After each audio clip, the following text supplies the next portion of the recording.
मस्त. आज बघा, आज संडे आहे आणि श्रावण महिना पण चालू आहे.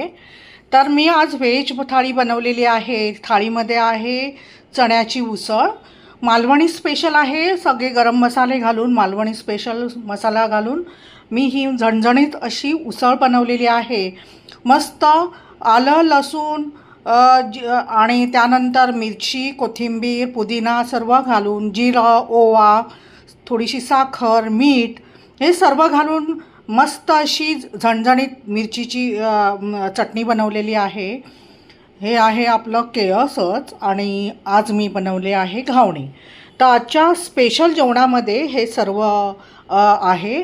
दुपारचा लंच आहे हा. सकाळी नाश्त्याला मी बनवला होता उपमा आणि आता मी बनवला आहे हे थाळी.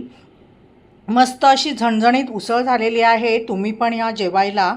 श्रावण महिन्याच्या तुम्हाला शुभेच्छा. मस्त असं गोडधोड श्रावण महिन्यामध्ये आपल्या घरी बनत असतं. देवाची प्रार्थना करत असतात. देवाकडे आपण चांगलं मागूया, सर्वांना सुखी ठेवा, ही जर आपण प्रार्थना केली तर आपलं देव चांगलं करतो. आपण सर्वांचं चांगलं मागत असतो आणि आपण शुभेच्छा पण सगळ्यांना चांगलाच देत असतो. मी भगवंताकडे जेव्हा सकाळी आणि रात्री झोपताना संध्याकाळची पण प्रार्थना करत असते. आमचं वाचन वगैरे चालत असतं देवाचं.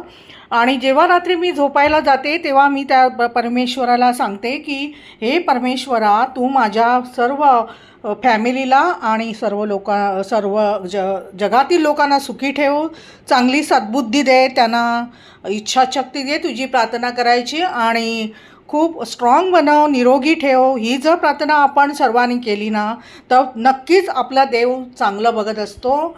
आपण लोकांचं चांगलं बघितलं ना तर आपलं पण देव चांगलं बघत असतो. तर कोणी कोणाची ईर्ष्या करू नये, कोणाला दुखू नये किंवा कोणी कोणाचं ईर्ष्याने बोलू नये.